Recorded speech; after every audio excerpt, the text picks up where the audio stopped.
Mga kasundang, so for today's video, ako'y magbabahagi lamang po sa aming katana sword. So yan po yung katana sword natin mga kasundang. Napakahaba na po niyan mga kasundang ha. So yung mga nag-comment po sa aming katana sword kasi maliliit daw. So yan na po mga kasundang. Napakahaba na po nito. 26 blade length po yan mga kasundang. Yan. So thank you Sir BJ kasi nag-trust ka po sa amin sa Agusan Bulukis. Kaya yan, binili niya yan mga kasundang. Thank you Sir BJ from Cebu. Yan po siya, 26 blade length. Napakahaba ng ating blade mga kasundang. Yan po siya, ang blade niya.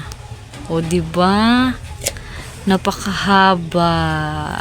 Kahit hindi pa siya tapos, may nagmine na po. Diba? Kasi napakaganda po yan kapag matatapos. So mga kasundang, ikaka-testing po natin siya mga kasundang no, para makita naman po sa ating customer. So bago tayo magkaka-testing mga kasundang, mag-ano tayo? Anong tawag nito eh? Dismantle ba? Tatanggalin natin ang handle. Yan, tatanggalin natin, dismantle. Tingnan niyo mga kasundang.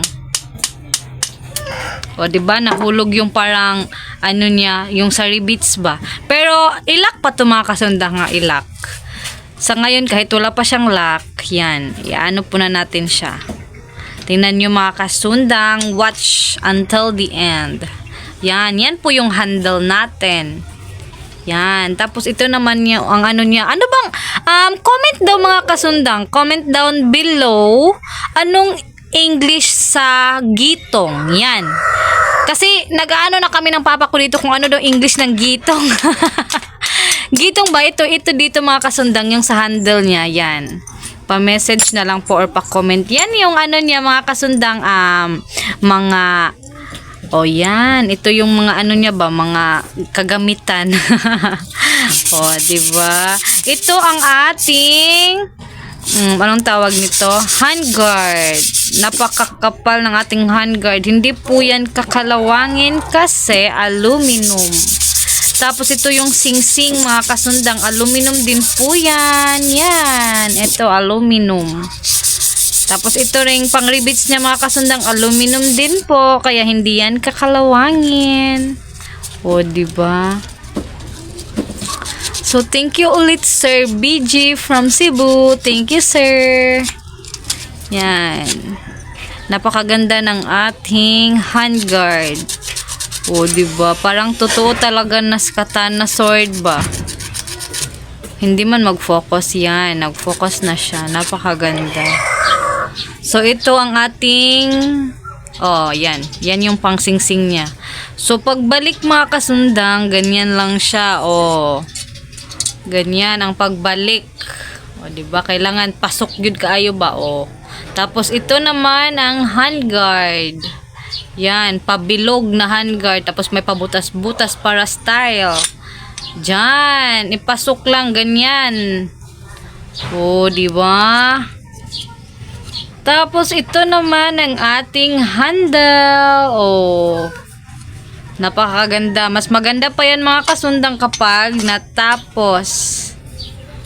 Wow. Yan. Diba? Tapos, pang last is rivets. Yan. Ganyan siya mga kasundang. Kaya, grabe kayo na siya kaligon. Kasi nakaribits yung ating handle.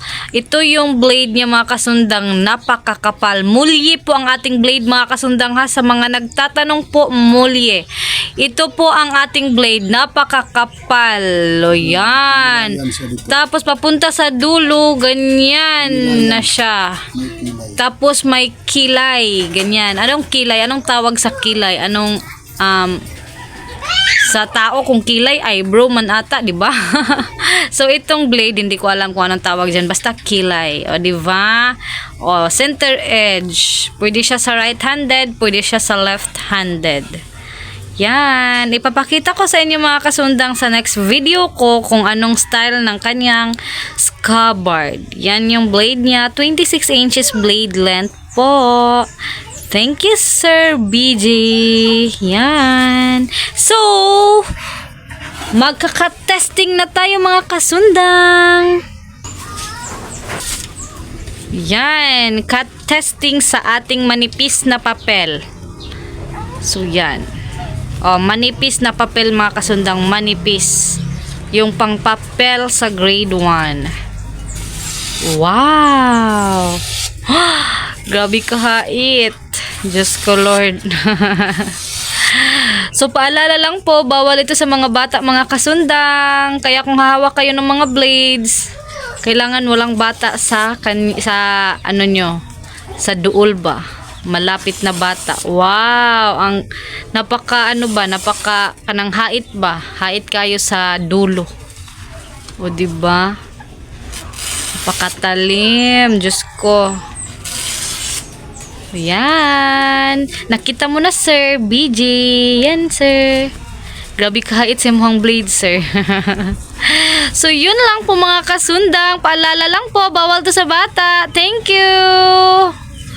Yan. Holy Week na po mga kasundang, kaya ingat-ingat tayo sa pagtatrabaho. Yan po yung maker po natin. Yan. Good. Bye. God bless.